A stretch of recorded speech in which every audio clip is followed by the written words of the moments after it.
नमस्कार मित्रांनो, तुमचं स्वागत आहे आपल्या यूट्यूब चॅनलवर.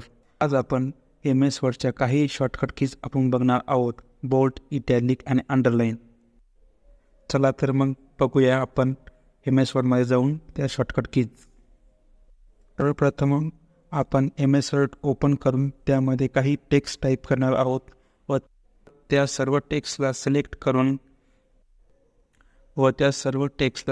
करून आपण बोल्डमध्ये कन्वर्ट करणार आहोत. तर सर्वप्रथम आपण बोल्ड करूया.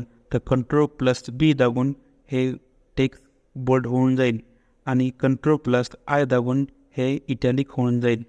व अंडरलाईन, आता अंडरलाईन करण्यासाठी आपल्याला Ctrl+U दाबून अंडरलाईन होऊन जाईल. हे सर्व टेक्स्ट आता अंडरलाईन, बोल्ड आणि इटॅलिक सर्व झालेले आहेत.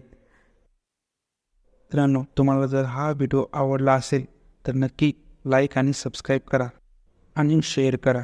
धन्यवाद.